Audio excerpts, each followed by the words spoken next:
Hello, and welcome to the Flipside. I am your host, Dr. Michael Nichols, and I have no guest today. Today is just going to be you and I. And I wanted to take this episode, this opportunity, to actually introduce my book. After what seems like a lifetime, I have actually got my book out and published and ready to go. It is on Amazon for sale as we speak. So I am really excited about this. This has been, like I said, a long time coming. If you know me and you're watching this, then you know how much I've talked about this for forever. My students back in the day when I was teaching, I would go on and on about this book that I was working on, that I was tinkering with. I wasn't doing a lot of serious work on it. I was kind of just putting the research parts of it together. And that was back in 2015. So it was a long time ago. I was starting to put all the research together, compiling it, putting it into folders on my computer, knowing that I wanted to write a book.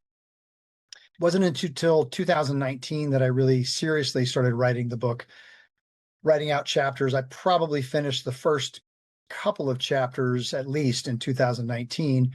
And then, of course, what happened after that? The pandemic. Pandemic hit in 2020, and I was continuing to write the book and realizing how important it was for me to get this book out there. But then as the pandemic drug on, it just dragged and dragged, and the national dialogue about vaccines became more prevalent. It became just like a weight on my shoulders. It became not fun to write anymore. Let's just put it that way. So by the end of, or by at least the mid 2021, I put the book down and actually stopped writing for probably a year, maybe a little bit more. I stopped writing on it. I was just sick of the topic. I was tired. I'd had so many conversations with friends that had ended up in losing those friendships and things like that. A lot of people have stories about that as far as losing friends during COVID over conversations. And it was sad, and it was somewhat ridiculous, looking back on these conversations. But there was a lot of intensity around it, and I just couldn't stomach it anymore. I had to put everything down. So I finally finished it in probably 2024, towards the end of 2024, finished everything. And then it just took forever to try and do publishing. If anybody out there has written a book, you understand exactly what I'm talking about when it comes to the whole publishing side of things. It's a nightmare. Emailing and writing and calling different publishers and trying to get people to look at your book. And then, for one reason or another, either they don't want that topic, which with vaccines, you got to figure is a lot of publishers, or they've got enough of that topic right now and authors that they're dealing with that they don't want another one. I don't know. There are lots of that. So after more than a year of almost 2 years of playing around with different publishers, different publicists trying to assist me, and just feeling like I was getting nowhere, I finally took it into my own hands and said, to heck with it, this has got to get out there. So self-published this book, and finally, after rewrites and getting people to help me with the nuances of trying to get a book together, it is now out there. My baby has been birthed, and here she is. Here's my baby. So vaccines, point by point, Dr. Michael Nichols. Yay. This is my baby. Vaccines, point by point, the hidden information you need for making one of the most important decisions for your child and you. The whole thing talks about the vaccines and vaccine schedules, and we think about our kids, but I mean, as adults, we're going to be approached for shingles vaccines and flu vaccines and maybe updates on other vaccines, COVID boosters, et cetera. This applies to adults as well as it does to children. And the reason it's hidden information is because for the average person out there, unless you're really digging deep, and I mean really digging deep, all you're going to find out there information-wise is typically what the pro-vaccine side of things wants you to know. If you go to Google, and here's a revelatory piece of information that most people don't know. Those who are into vaccines research and looking into this type of thing know exactly what I'm talking about. But for many, they may not understand this. Back more than 10 years ago, or maybe 10 years ago or more, if you went to Google and you started trying to do a search on vaccine information, for the most part, you could find stuff popping up pretty quickly that had some semblance of balance to it. Starting probably around 2015, that started changing. And suddenly the algorithms on Google, the algorithms on YouTube, and all these other places started changing. And it was noticeable for those of us who had done these deep dives, where we could, within the first 10 searches on Google, find stuff to talk about, to look at, that kind of gave us a little bit of idea of this side versus this side. Now it was not, it was buried, and it was buried deep. You could go 20 pages into Google and not find anything that said anything adverse about vaccines. Everything was, oh, they're so great. They're so wonderful. Vaccines saved mankind. Vaccines are this, vaccines are that. They're safe and effective. Autism versus vaccines. Oh, that's just a hoax. That's all you could find. And then there were other search engines, DuckDuckGo, and what's the other one? Yandex. Now, when you got those, suddenly, right off the bat, you could start to find, here's the CDC's information, but right underneath that, here's some information regarding a piece of research that was done that showed something adverse about vaccines. You could start to see it again. So unless you know exactly how to type something into Google, unless you know how far deep you have to dive and how many twists and turns, the average person is not getting the information that they need to make an educated decision, a real, true educated decision regarding vaccines. It doesn't exist. Now, has that changed recently because of Trump being president and, more importantly, Bobby Kennedy being head of HHS? Yes, that has changed. Has it changed dramatically? No. There's still a lot of things out there, but YouTube is now no longer deleting people immediately as soon as they talk bad about vaccines. That's a fact. That was happening. I had stuff taken off. I know tons of other people who had stuff taken off or deleted, or they were deleted themselves. If you posted something that was negative against vaccines, you immediately got called out for it and you got disengaged from the platform. Now, it's not so much. At least I'm not seeing it. This show, we talk very openly about vaccines. We talk honestly about vaccines. I give a lot of information about the opposite side of that spectrum, okay, negatives, and nothing has been deplatformed with YouTube so far. Keep our fingers crossed, right? So that's a huge change. On Google now, you can start to find differences in things. You can start to find more information because now HHS is actually putting stuff out. Your CDC is starting to put stuff out. You're starting to see a little bit of that starting to change. Google's still a little bit bad. I mean, the algorithms are definitely set up to support vaccines. Here's one of the best ways to do that. Look at ChatGPT or any of the AI systems that have been initiated. Those AI algorithms are looking at, what is the number one bit of information out there, and then they're coming up with what they say is truth, right? So if you put in anything about vaccines, everything that the chat thing comes up with is positive, nothing negative, absolutely nothing negative. In fact, here's a little funny aside, not funny, haha, but funny aside. When I was looking to create the summary for this book to put into different platforms as a summary, I went to ChatGPT, I think it was, to get some assistance. I wanted to see what it would show so that I could then kind of reword it and try to come up with something. So I kind of wanted to get an outline. And it would not do it. The AI refused to do a summary that had anything to do that was negative about vaccines. I can't tell you verbatim what it told me, but that's essentially what I said. I remember showing that to my wife, and both of us kind of goggle-eyed going, what? The AI system would not participate in creating a summary that had something against vaccines. And that's basically what it said. It basically said that, because the evidence, shows that vaccines are safe and effective and that this other stuff is basically a hoax, we cannot create a outline or a summary that would basically say false things. So it was calling the information false, showing no reason to call it false, and then refusing to do the AI summary. That was kind of shocking. Not necessarily surprising, but still shocking, if that makes sense. So it's been a weird journey. It's been a really weird journey, and I am incredibly proud of this book. I put a lot of blood, sweat, and tears into this book. It took a long time for a lot of reasons. For one, I wanted to be meticulous about the research.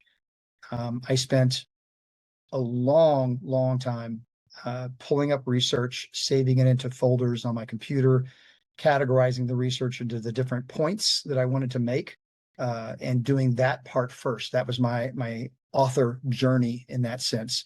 So I spent a lot of time just on research. That took years, really. And on top of that, I have a full-time chiropractic practice, and that was taking up time. Plus, at the time, I was also teaching as well. So I had a teaching job and my full-time office, and that was taking up so much time. Plus, I have a family. And so with my family and my office and my teaching job, all of that combined together, trying to find the time to do all this was also difficult.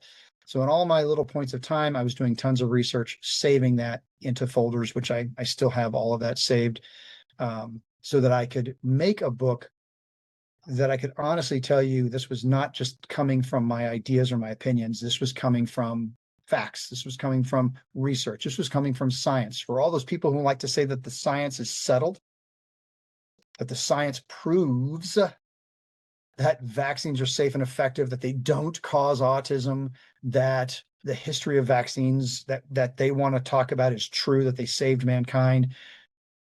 The science is not settled. It's far from settled. And if you glam on to what they tell you is true and say that, see here, the CDC, before Bobby Kennedy, the CDC says this. Okay, well, if that's what you use as your proof, but you really don't do the deep research, then you don't know what you're talking about. That was a point of frustration with having conversations with people who are now ex-friends. If you're watching these things, I want to tell you, if you're watching these, if you're one of these people that that I'm talking about, I am sorry. I apologize. I'm sorry for my end of that discussion that got out of hand. I'm sorry for allowing this conversation to be more important than our friendship. But they always say, if you say but, it nullifies everything you just said. But as much as I am sorry for that, as much as I wish I was still friends with some of these people, the point that I'm making is still valid in the sense that if you are coming into this argument with the mainstream's point of view as your talking point, vaccines point by point, this is where it came from, that's your talking point, and that's all you have to go by, and you don't know all of this other information, and you're still glamming onto this like this is the reality because CDC said this, here it is, you don't have a leg to stand on. You're holding on to one point of information like it's the truth because a certain person said it. Well, this person's an epidemiologist. If they said it, it's got to be true. I'll get to that here in a minute. There is so much information out there. The information runs so deep. If you really care to know the truth and you do the deep dive, I really can't understand how anybody comes out of this without hardcore questioning the reality that they were told regarding vaccines.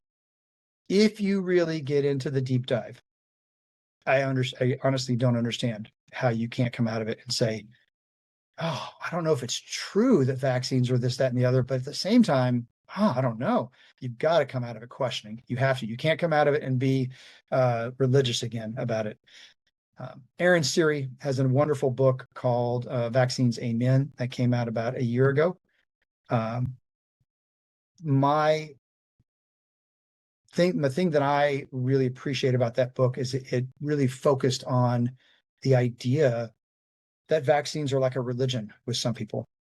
It is, if you are really into religion and God and Jesus, and someone were to say something bad about it, you would immediately shut them down. And the Bible says this, so therefore, boom, this is true. I'm not saying one way or the other. I'm just using this as an example.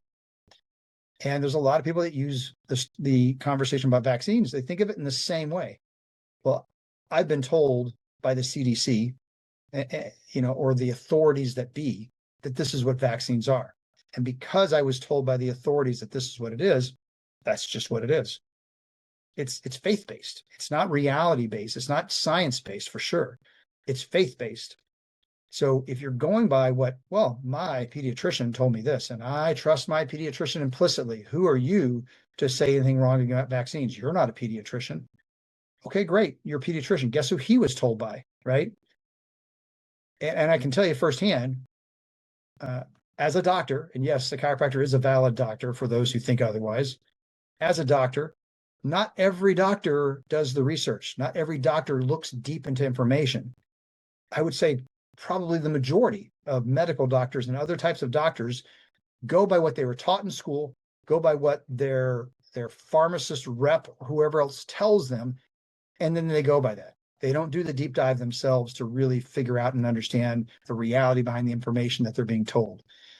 And that's a mistake on their part, but that's also a mistake on your part as the consumer for trusting it if you don't do your own deep dive. So roundabout, let's come back to where I was. My journey with vaccines began a long time ago. Back in the late 90s, I took a fellowship program in chiropractic pediatrics because that's really what I wanted to do with my practice. At that point, I was not quite graduated from chiropractic college. I was wanting to do mostly a pediatrics type practice. I did the fellowship, and in that fellowship, I don't remember who the person was during the fellowship, was doing conversation about vaccines. They weren't telling us to not believe in vaccines. They weren't telling us one side of the story. They were telling us the story of vaccines, what the medical profession does with vaccines, but they were also saying, but that's not the end of the story. Here is this other information. They presented it in a very balanced way, and they didn't tell the students in that fellowship program that they needed to believe this side versus this side. They said, here's the information. You be your own judge. Sounds good to me. From that, I read, my first book on vaccines I read was A Shot in the Dark. Barbara Loe Fisher, who wrote A Shot in the Dark, it was probably one of the first books and most profound books on vaccines ever written, especially at that time, that really talked about the other side of the vaccine story. For a lot of people, that was kind of their beginning point. That was the one that really called out vaccines loudly to them and made them go down the rabbit hole. Wasn't as much for me. I read it and it started opening my mind, but I kind of put the information aside. It was not a big deal. I was still, in school. My wife and I had just met. We were dating. Kids and vaccines really wasn't part of my conscious at that point. I was in it and reading it because of the fellowship. Not a big deal.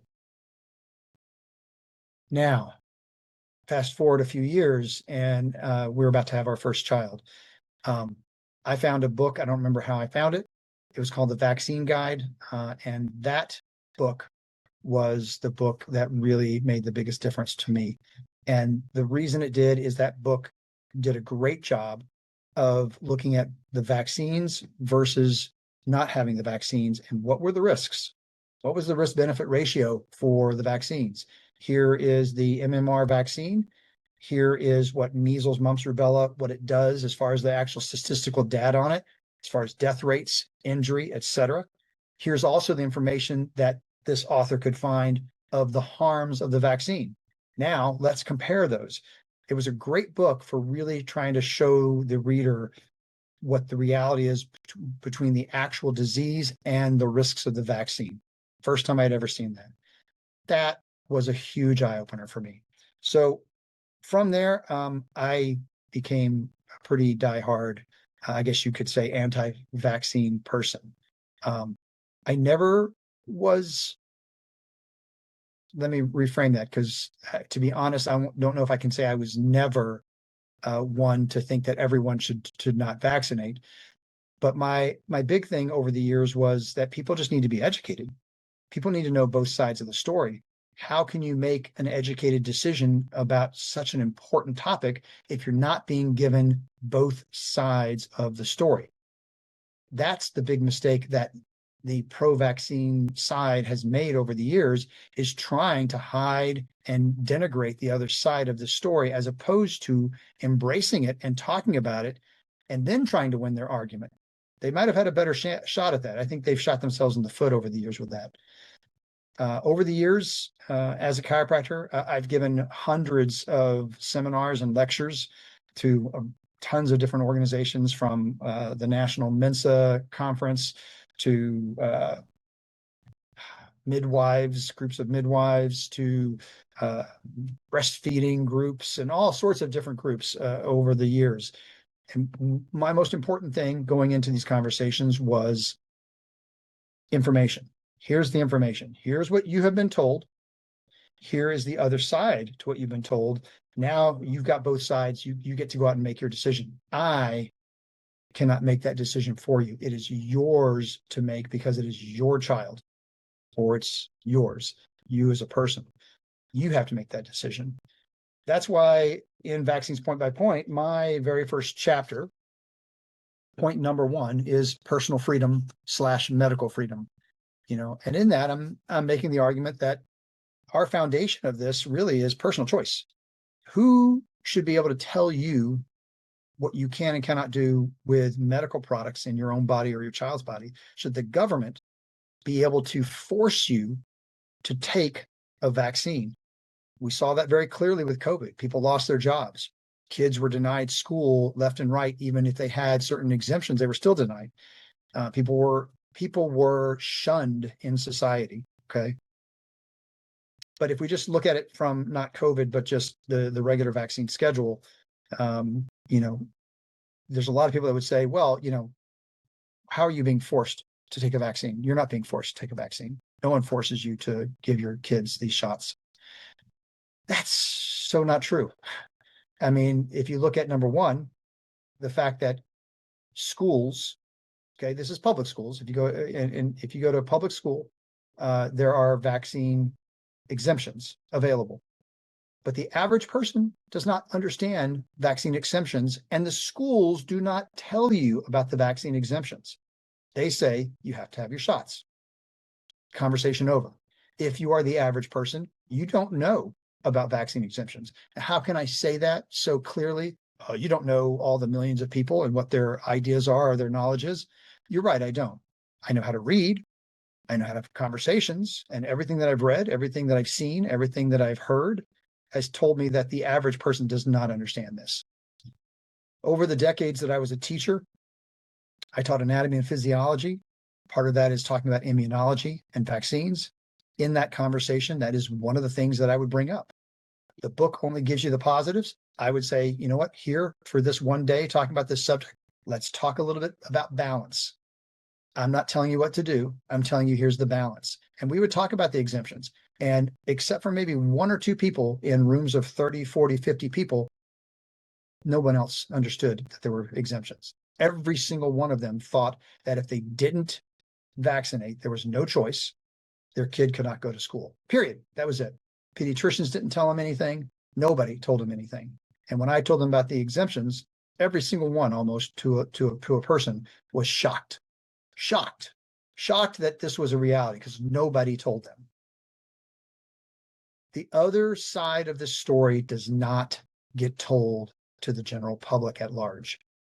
Does that mean nobody knows? Of course not. Does that mean that no pediatrician ever talks about it? Of course not.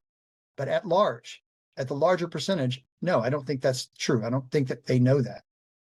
So even if you get exemptions, if it's not being broadly told, if every single person, not even broadly told, every single person is not being told exactly what they can and cannot do, then it's coercion. It's coercion even just by, absence of information. But that doesn't end there. Starting back in 2015, around that time period, the exemptions started changing. It started really before this one event, but this one event that I'm going to mention was kind of a catalyst. The measles outbreak at Disneyland in California. This was 2015, I do believe. I could be off by a year. Started this ball rolling against any kind of exemptions. And so prior to that, pretty much every state had three exemptions. You had the religious exemption, you had the medical exemption, and you had the philosophical exemption. Philosophical exemption is the one exemption that every single state should have. It is a travesty that was taken away. I don't think you can find that in any state now, the philosophical exemption. The philosophical exemption basically said, I don't want it. That was it. My personal belief, I don't want the vaccine, therefore I'm exempt. It was just personal choice. That's what it should be. You shouldn't have to go through jumps, hoops. You shouldn't have to do that to make an exemption for a medical product that has its own risk factors that are at times worse than the disease itself. And most people don't know that. To have no exemption that just says, don't want it, it should be outrageous to everybody. The religious exemption, that one has been overturned and gotten rid of in a lot of states as well. That one should be outrageous to everybody. If I have deeply held religious beliefs that say I'm not putting this into my body, if that's what my religion says, the state should not be able to tell me, sorry, I don't care about your religious beliefs. You still have to get the shot. Shouldn't happen. Religion and state issues, right? That's being litigated in a lot of different states now to try and get that back into states. But we'll see what happens with that. And the last one was the medical exemption. The medical exemption has been kept in all the states, but the medical exemption is the worst one because the medical exemption says this: you or a close family member, and typically you, meaning the child, must first have an adverse reaction from the vaccine so that you can then file an exemption and say, I can't take this because I had an epileptic seizure the first time you gave it to me. Wait a minute. So I must risk death first to get a medical exemption to then not get the vaccine. That's effed up. That is messed up. I have to roll the dice and see if my child is going to have autism before I can get my medical exemption. What kind of exemption is that? That's not an exemption. So once again, this goes back to that personal freedom. Do we have the freedom to say no? Yes, but no. Okay. And the first chapter is what that goes into that and explains that. The second chapter was the history of vaccines. History of vaccines is an interesting topic, and I'm not going to go into every detail, every point in here, but every time I had a seminar regarding vaccines, there was always someone who was like, oh, but vaccines saved all of mankind. Polio, we would all be dead or crippled or in iron lungs if it wasn't for the vaccines. Always. Every single time I would give a lecture, there was always someone that would stand up and say that. And that was a tough one for me to address only because the amount of time to address that would have taken another hour or days really to go into it perfectly. The history of vaccines is not what we think it is. Let me just say this: buy the book, read the chapter. Read Dissolving Illusions. Dissolving Illusions by Roman Bystransky and Dr. Humphreys is an excellent book. It's very thick. It goes into a lot of detail. There is a lot of technical stuff. It gets a little dry at certain points, but if you can get through some of the dryness, it really shows a very revealing history, a different history than what we're being told. And so once again, it's history is written by the winners, right? It's people who win that get to write the histories. And so the vaccine manufacturers and all the people that support vaccines, they get to write the histories. So don't believe the history outright. You need to do your own research on that. So I won't go into that too much further. So my book does a decent job of that. Dissolving Illusions is by far the premier book on that topic. The third point, media bias and censorship. these are all points that I would bring up with people that I would have debates with about this. And that's the reason why I wrote this chapter like that. Media bias and censorship. The very first thing is you have to question what you know. You have to question what you're being told. We have to do that in everything. Why would we do it even just with vaccines? A lot of people will do that with other topics, but they won't do it with vaccines. Vaccines, amen, showed that. It is a religion for so many people. The media bias. I'll give you a perfect point for that. Before 2015, when I was just kind of casually digging into this subject, reading different books, Turtles All the Way Down, there's all these different books that I read. I gave a whole, on the back end of the book, there's all the information about different books and movies and things to watch for vaccine information. I was reading books, I was reading papers, I was going to seminars. I was still getting into this topic and I was learning about it. It was around that 2015 mark that everything kind of came home for me in a really stark, really big way. Because what I started finding was around that time, about 2015, is when the media really started to change. That's when the media information became obvious to those of us who had been reading and doing information and knew at least some, if not all, of the information on the opposite side of the pro-vaccine. It became obvious for us that what we were seeing in the media was changing. This is when Google started to change. This is when the news reports started to change. You can go back and find information from late 70s, 80s, even into the 90s. You can find old news programs. It's very difficult to find them because they're buried, but there's old news programs on 60 Minutes, on Phil Donahue, all these different programs where they actually gave a great, here's pro, here's not conversation, right? And no one got fired for it. Okay, not the case now. Atkinson and so many other journalists found that out when they actually revealed negative information of vaccines. Their jobs didn't last very long. Hey there. I wanted to take a second to thank you for tuning into these episodes. And I also wanted to ask if you would take a moment and subscribe on YouTube, Spotify, Rumble, subscribe to these services. And I wanted to also show you my website. Now, granted, this website is still under construction, but you can find my link tree here on this website.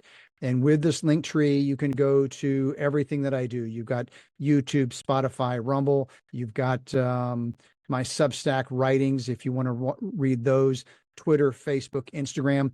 Please follow me on all these different platforms and subscribe to, once again, YouTube, etc. This really helps to support the things that I do and allows me to continue doing these things. So if you feel like you're getting a lot out of these, which I hope you do, because I know I do, please take a moment to do those things. And once again, I appreciate you. I'll see you on the flip side.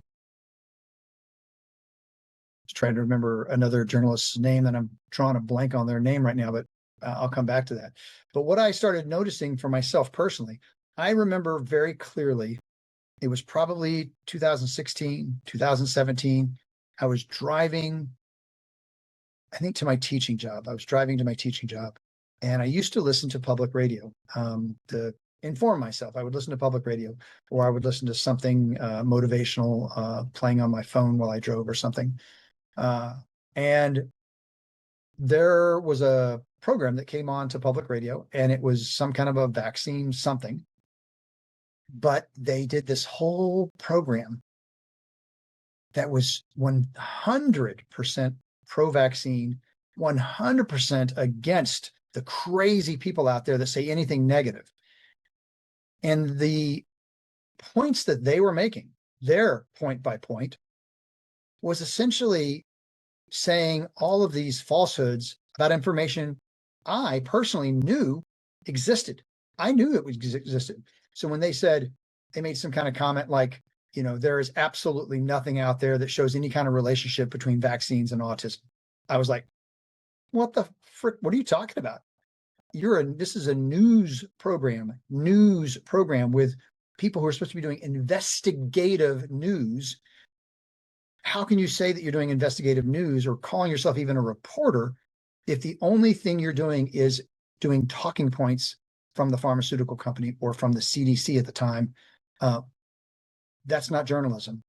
And to say that like it was a fact to all these people out there that are listening going, okay, that was criminal to me. I heard that and I'm like, wait a minute.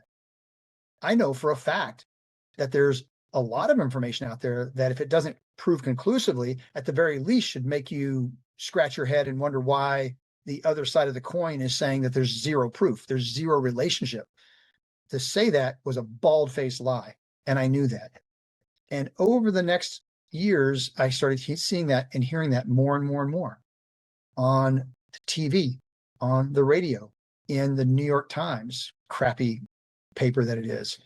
They don't do any investigative journalism. They give you one side of the coin. They don't show you a balanced review of anything. Just look at the articles they've written about Kennedy. All they want to do is a slander piece. They don't even talk about anything balanced at all. That is what drove the nail into the coffin on vaccines for me, because I knew the truth. I knew what I had seen. I knew what research I had found. I had folders of it. I had books that had lots of documented information in it. And so to sit there and say that there was nothing, and make it out like this one story was true and anything else was negative, that was such an obvious lie that I never turned back again. Everything I did from that point forward was 100% to find out the truth and to not believe anything that the media was telling me again. So before even COVID came up, COVID was what turned everyone's opinions around about the media. Oh, the media is lying to us. Media's been lying to us. The media started lying to us maybe before this next comment, but really when we started allowing commercials to influence the people that are buying the commercials, to influence everything that's going on, especially the news, that's when everything went downhill. If we could get the advertising out of the media, where the media, we have to do what the pharma tells us to do, otherwise, we can't do anything. Ask Del Bigtree about this. If you don't watch the High Wire, you should be watching the High Wire. The High Wire is probably the number one thing you should be doing with information, not just vaccines, but otherwise. Del Bigtree used to be a TV producer. He produced the show The Doctors, which is probably, I think, still on, and saw it firsthand that, okay, here's information and there's another side to this, but, oh, sorry, we can't let you present that side to it because our sponsor is Merck or whatever, some vaccine company. We can't let you put that out there. That is the reality of it. When 75% of a media's budget is coming from pharmaceutical companies, what would you expect? You can't shoot the golden goose, right? And to think even for a second that that's not a factor in their decision making is incredibly naive. I don't know how anybody would get away with that line of thinking in their own head. You'd have to see your fallacy in that at some point. What is it? Money walks. Bullshit talks. Whatever it is. I don't even remember the saying. But the censorship became a very, very stark reality during COVID. COVID was, I think, supposed to be one thing for the pro-vaccine, pro-pharma people that, in my opinion, were behind this whole thing. And it shot them in the foot big time. And it turned a huge percentage of the population against them. It increased anti-vaccine sentiment, thankfully. It increased anti-government and anti-media sentiment. Okay, but that's what you get for lying. And lying so incredibly obviously, it's just what you get. Oh, excuse me. I just had there we go. I don't know what happened, a little glitch there. Welcome to electronics. The fourth point was trust for a liability-free product. This, to me, should be one of the most obvious things. The only product like this that you can find that has this type of protection is vaccines. That's it.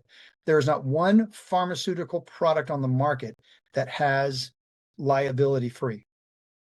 The vaccine manufacturers cannot get sued directly for the vaccines because back in, I think it's 89, they were given liability.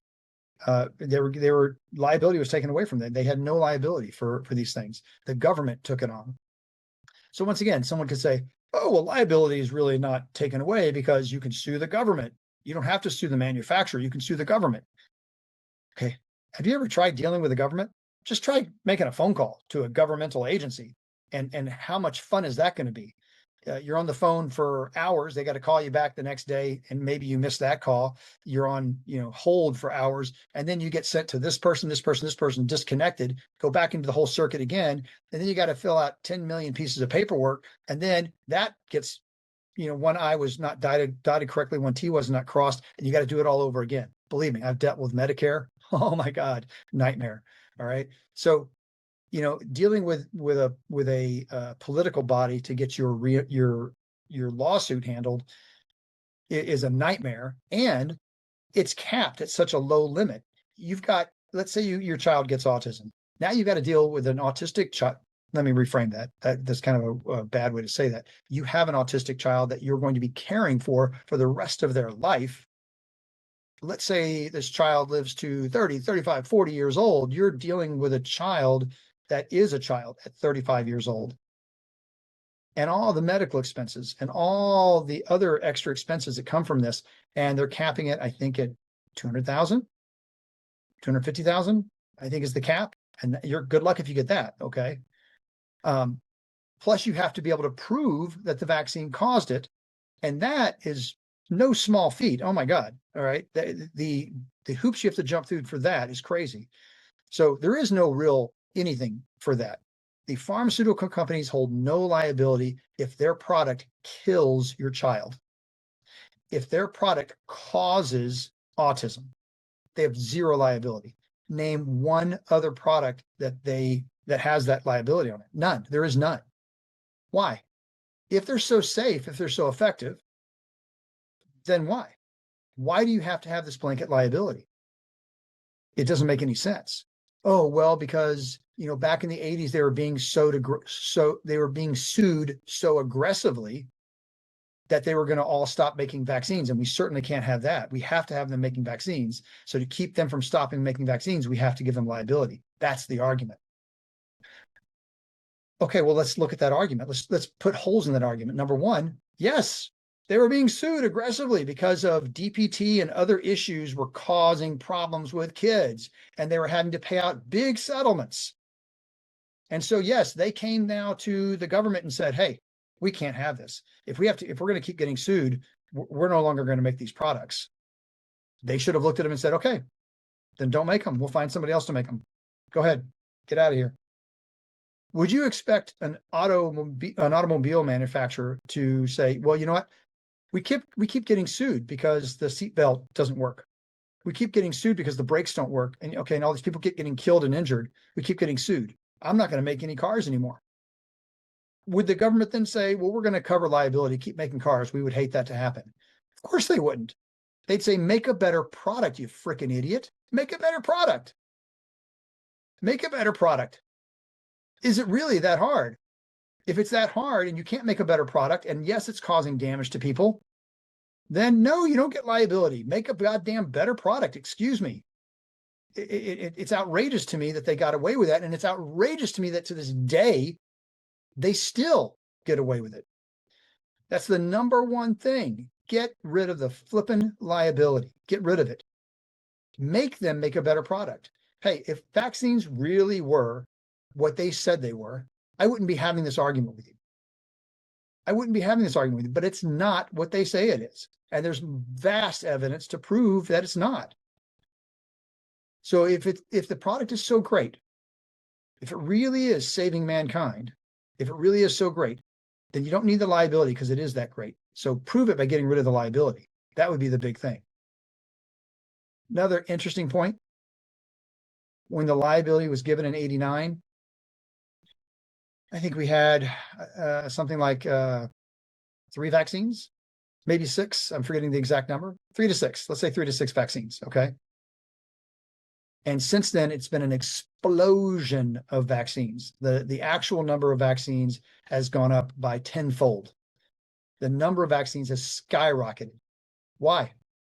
Because we're suddenly getting attacked from every single thing known to man? No, because they have no liability. It's a cash cow. They would be stupid not to introduce more stuff. It's a cash cow. They have no liability. All they got to do is get it approved by the CDC, get it approved by the government, and boom, zero liability, nothing but profit margin for them because they can't get sued. If an automobile manufacturer knew that they could never get sued for building a car, do you think they would put as much into it and make it as safe as they could? Why? Why would they do that? There's no incentive for them to do that. And the same has to apply to the pharmaceutical company as well.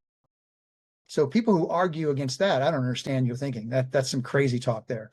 So anyway, conflicts of interest. I'm not even going to touch that one right now. I mean, if you don't understand the conflicts of interest at this point, you're not paying attention. I mean, you think about governmental conflicts. CDC has conflicts of interest. There's a rotating, what do you call it? A revolving door where people work for the CDC. They quit. They immediately work for Merck or Pfizer or some other big pharma company, or even they work for Pfizer first and then get put into the politics and then go work for them again.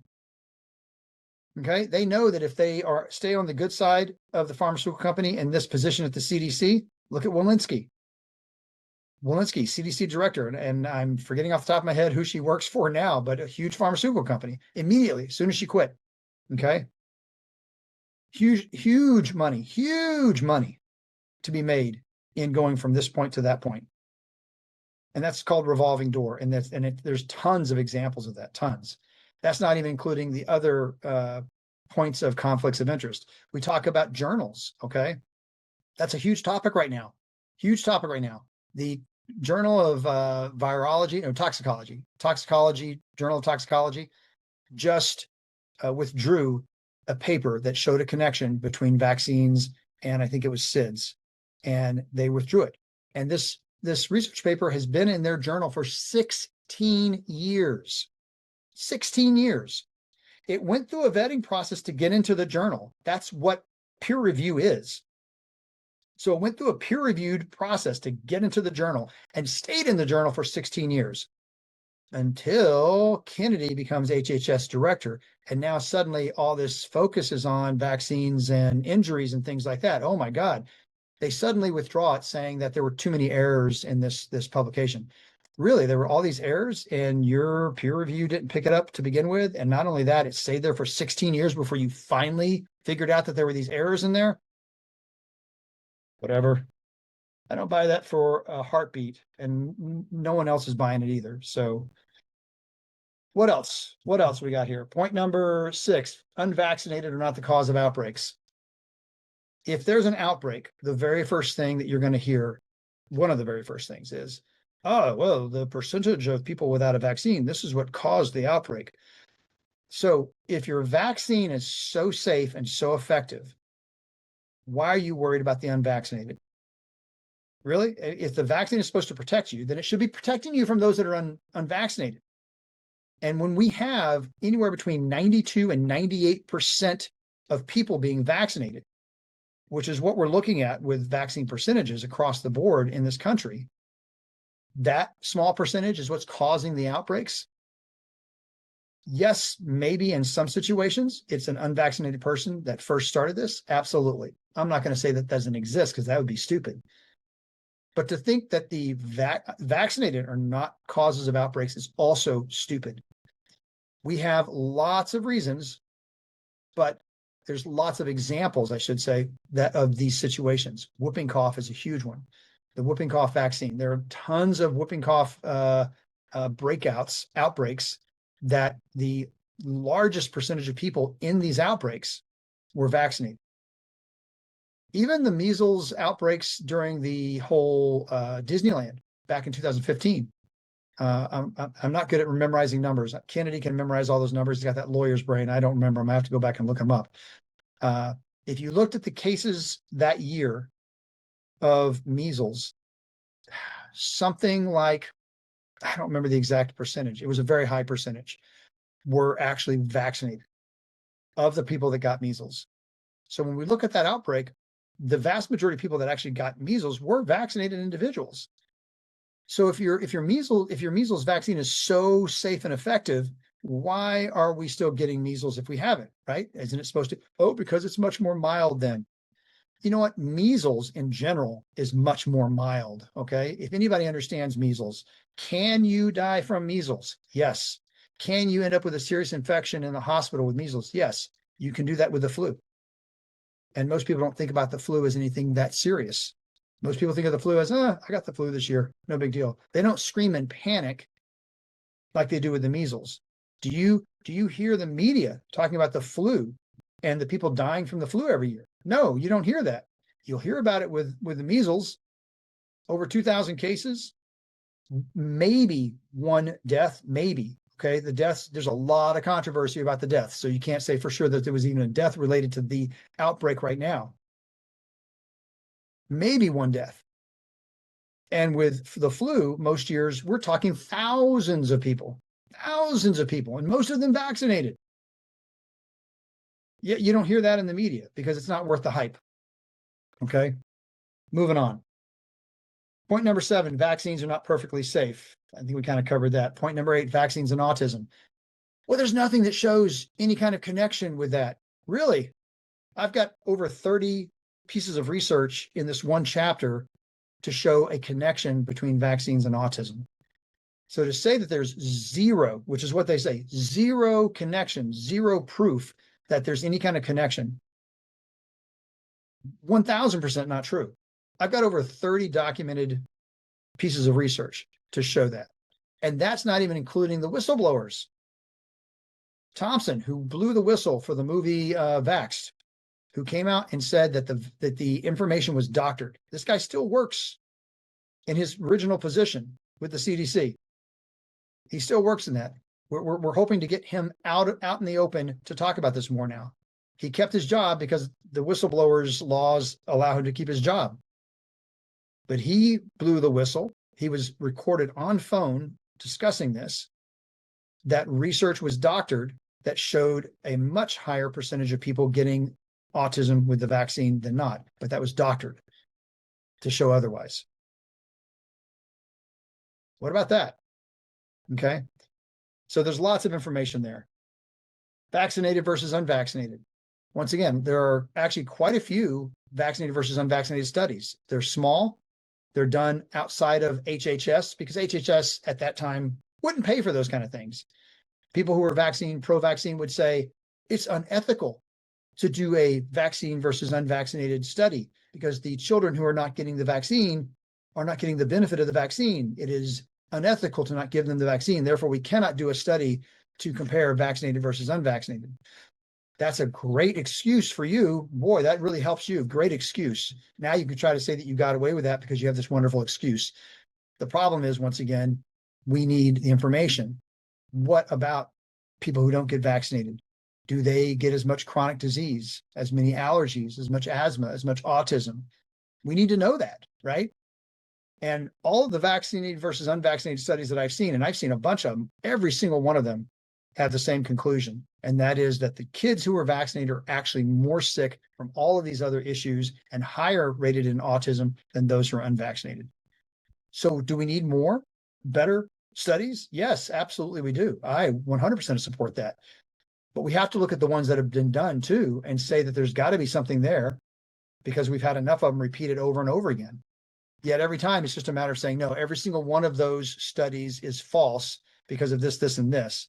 But the 0 studies that we've done are correct. We won't do one, but all the ones that have been done, those have been disproven because they're not good research. That's a lame excuse. That's a lame excuse. If you don't like the way those were modeled, then get an unbiased group of people and model one that you would agree with and do it, as opposed to saying it's unethical and not doing it and then saying everything else is false. That just doesn't work either. The vaccine schedules, that's point number 10. I saw a poster once, long time ago. It was a poster, I think, made for chiropractic offices. I don't know. And it basically said, there's never been a study on this vaccine kind of a thing. And what it did is it took all the vaccines and put their names all together as one giant name. So, like DPT, MMR, Hep B, and just put everything together as one long name and said, there's never been a study on this vaccine. Because there's never been a study to show the combined ingredients of all the shots that get done in a very brief amount of time on what that could be doing to the immune systems of children, infants. Never, not once. So when someone, my aunt who's 90 years old says, I had my vaccines and I'm okay. Well, she had maybe two vaccines, maybe three at the most, because there was almost nothing around back then when she was in school. There was no vaccines. You can't compare that schedule to the schedule that kids get since 1990. From 1990 to now, the number of vaccines, as I mentioned earlier, has gone up tenfold. So the number of vaccines and the excipients and all the different ingredients that they're being exposed to now is nowhere, night and day, between what it used to be when I was a kid and now. You cannot compare those things. So it's total apples and oranges. Point number 11. This may seem like an odd one. Point number 11 is Dr. Andrew Wakefield. Just briefly, Dr. Andrew Wakefield, if you ever do get to see this, I apologize for humanity's treatment of you. I think he is a misjudged and a persecuted individual. And if you really go back and look at the evidence regarding the paper, regarding the reporting of it, it is a nightmare. It's a travesty. It really is. He is the prime example of, if you speak out against vaccines, what's going to happen to you, regardless of truth. Point number 12, herd immunity. Read it, you'll find out. Point number 13, vaccine ingredients. Most people don't realize the ingredients that are put into the vaccines. You've got formaldehyde. You've got all these different animal components and baby fetus, baby fetus, fetal components, right? So you got aborted fetal tissue. You've got, bovine, eagle, monkey, all these different parts that are going into it. Like I said, formaldehyde, polysorbate 80. Polysorbate 80. Look up polysorbate 80. You'll find a lot of stuff that says, oh, it's harmless. Go do the deep dive into the research. It's not harmless. And it actually assists products to cross the blood-brain barrier. Well, how can autism be created? Vaccines can't create autism. I shot it in your arm. If there's polysorbate 80 in there, that can go across the blood-brain barrier into your brain. Encephalopathy is on the list of injuries for all the vaccines. Now, is encephalopathy autism? No, but is it a big stretch to go from brain inflammation, and pathology to autism? It shouldn't be. Shouldn't be a huge jump. If encephalitis or encephalopathy is on that list, they're already acknowledging that the vaccine can damage the brain. So taking it from there to autism is not a huge leap. Why would they lie about that? Why would they lie about that? The evidence shows otherwise. Well, number one, once again, read the book. Evidence doesn't show otherwise. There's lots of evidence to show the other side. But here's a great reason. They don't have liability right now. If it was shown that they were lying all this time, if it was shown and it was proven that they were lying this entire time while autism was going through the roof, was it 24, kids per whatever, right? I mean, I think 12 in California. It's ridiculous, the amount of autism. It is the biggest epidemic known to man at this point. If they were shown that they were lying the whole time, how much money would they have to give up?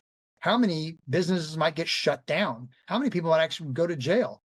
Do you think they might actually want to protect themselves just a little bit? I think they might.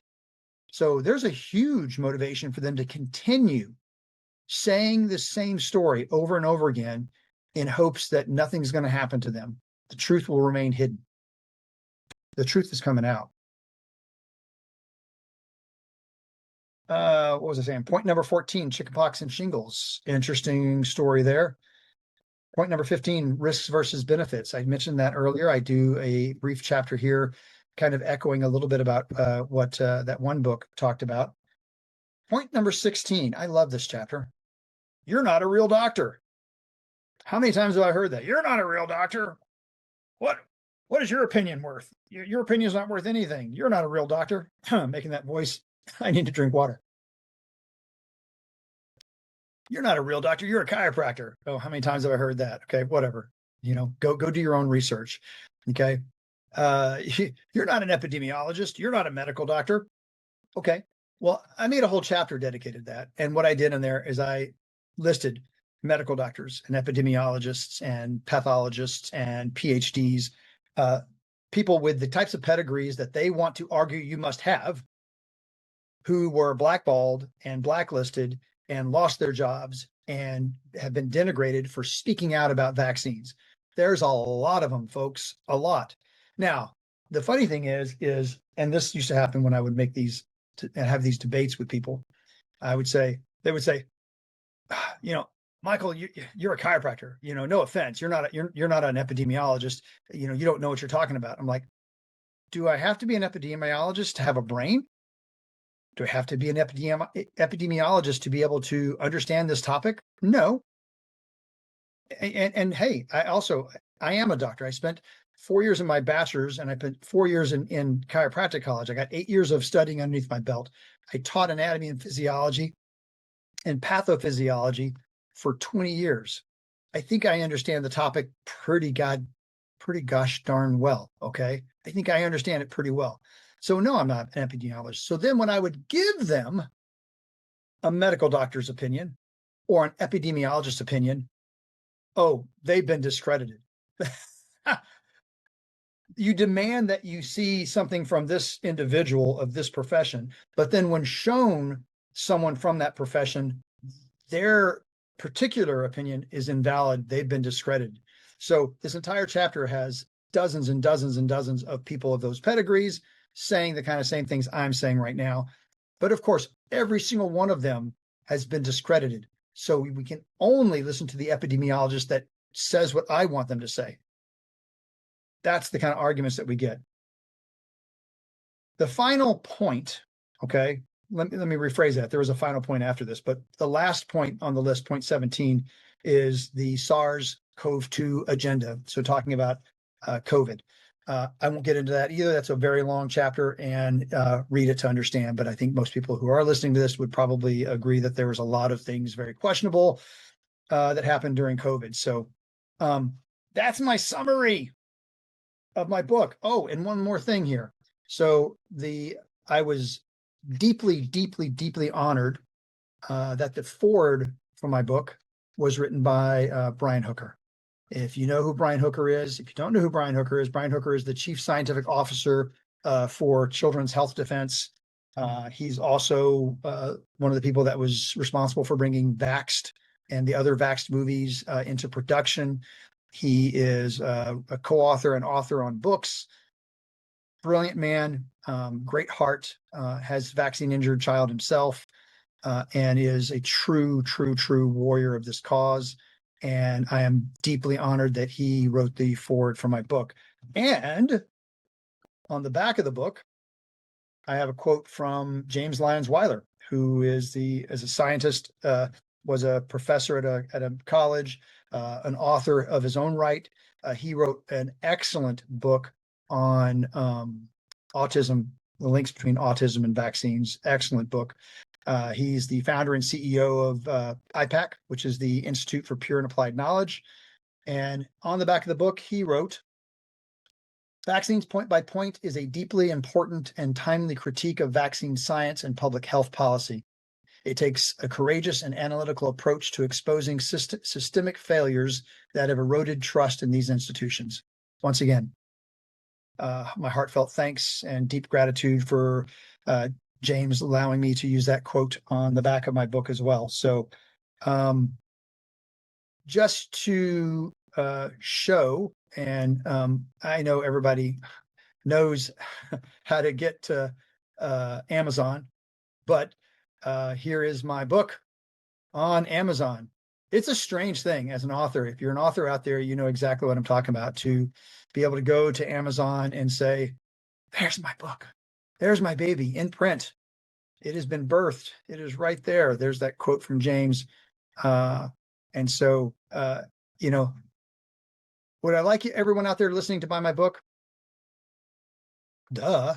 Of course I would. Absolutely. And more importantly, what I want is it to be enjoyed and there to be information that you gain from that, and for you to share that information with as many people as possible. If you buy one copy and that's all you do, and no one else that you talk to buys a copy, but you lend that copy to a dozen people, hey, I've done my job. So I want this book to help open up more of the conversation and to get more people looking deep into the topic of vaccines, because, ladies and gentlemen, it is one of the most important pieces of information that we can discover the truth about. And it takes effort to do so. Unfortunately, it's not just given freely out there. It takes effort to do so. So that is my show today, is to talk about my book. So it's all about me, me, me, me, me. This is my show about me. So it is my show. So I get to do what I want to do. I actually got a text from James Lyons Weiler right now. All right. Well, he must have heard me talking about him. So we're wrapping up the show today. I hope that this gives you, once again, more insight and more information and more curiosity to go out there and find information on your own. Don't take my word for it. Absolutely not. Don't take Brian Hooker's word for it, or James Lyons Weiler's word for it, or Secretary Kennedy's word for it. Go out there and do your own due diligence. That's what's really important, is that we as individuals discover the information for ourselves. But don't cherry pick your information either. I've heard the other side. I've been accused of that. Oh, well, you have your own bias. I do, but my bias came after the fact that I had the original information. So I was given the original information. I knew the information. I knew it inside and out. I knew what all the pro-vaccine people said, and I believed it for a long time. But I saw and heard and found things that have changed my mind. And so I'm on the other side of that camp now. I'm not saying you have to be, but I'm saying if you're going to make a decision this important, it needs to be an educated decision with balanced information. Please do so. Our kids deserve it. We deserve it. Okay. All right. I feel good. Like I got something off my chest. Stay tuned. The next episode, I've got some great guests lined up. And so I hope you tune in for more episodes of the Flipside. So until then, I will see you on the flip side. Bye-bye.